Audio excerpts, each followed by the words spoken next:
as a kid, my parents used to take my brother and I to places like this when we were on holiday in Central Otago.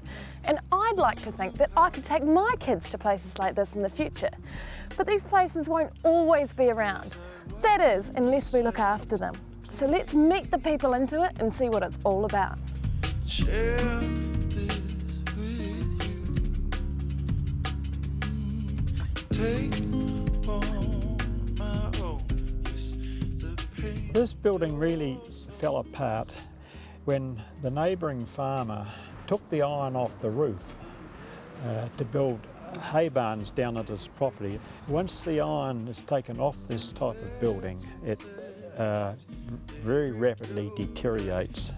It's the little things, they make you mad.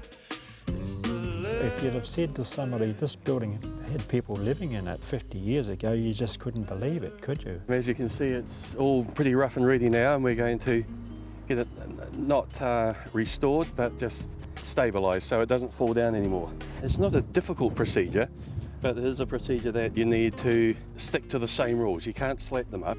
We're just putting this rock in here, and what I'd do now is I just feel underneath my hand, and there's an appropriate prop. We just prop that now. Yeah. So, and what that does is it tightens it down at the front. You want to have a... Can I? You can have a go yourself, yes? Okay. You want that face going right and not what we call undercutting. Okay. And then you need to bring it with your eye to the front here. Yep. Oh, okay, so level in the front with that one. Yes, and then you just prop it under there like that. And see, that makes it nice and steady. I'm just using soil. To give this a wee bit of firmness, I put in a traditional lime putty that we make up on site. The soil isn't the glue, it's a caulking that blocks up all the holes so the wind doesn't go through and the mice and birds don't get in.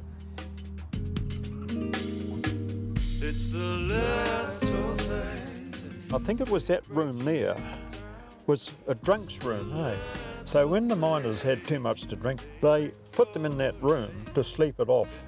Maybe they spilt the gold on the floor and it went down through the cracks, and it's probably in the soil there. So I think that you and I should get a couple of pans and do a bit of panning this afternoon, and we'd probably find quite a bit of gold.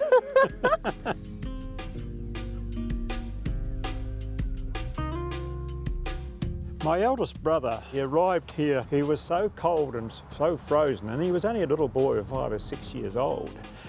Mrs. Cormack, who run the boarding house here, popped him in the oven for about 10 minutes to thaw him out before she sent him on down to the school.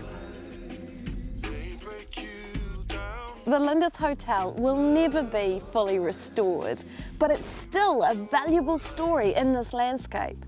And with characters like Gerald and Keith telling this story, they're helping keep it alive.